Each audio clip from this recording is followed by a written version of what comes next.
Another Saturday. So, i-open natin itong kasi ang daming nag-hype nito sa sa online. Kaya naku-curious din ako. Hello?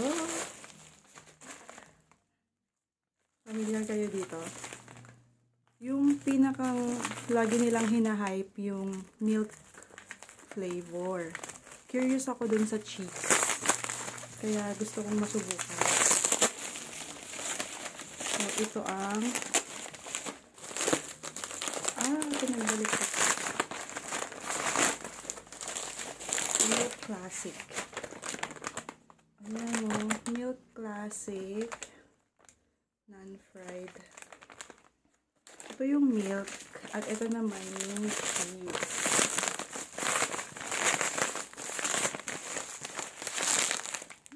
Cheese flavor.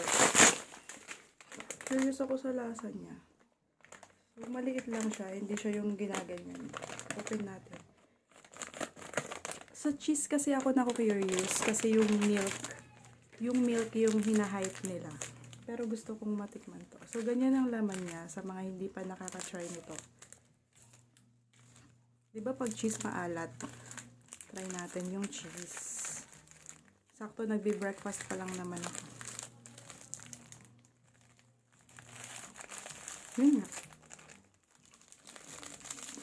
Ay.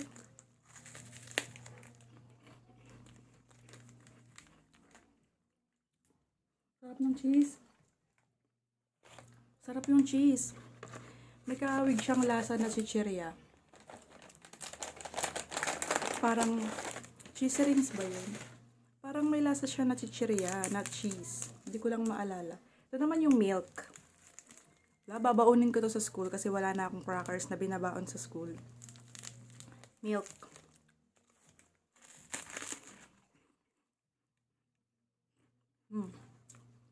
Familiar kayo sa loaded, yung white na loaded.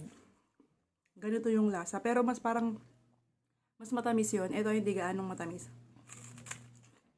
Mas nagustuhan ko yung cheese. Ewan. Ito yung hina-hype ng mga nagko-content.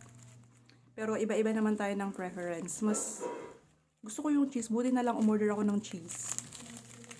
Try nyo na din. Kasi malay nyo, iba pala yung flavor na magustuhan nyo.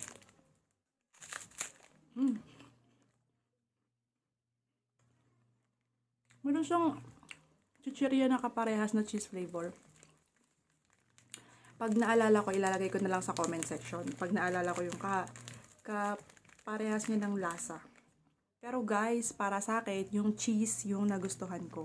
Yung marami naman yung ilan, yung milk. Ito yung gusto ko. Try niyo na din. Sarap!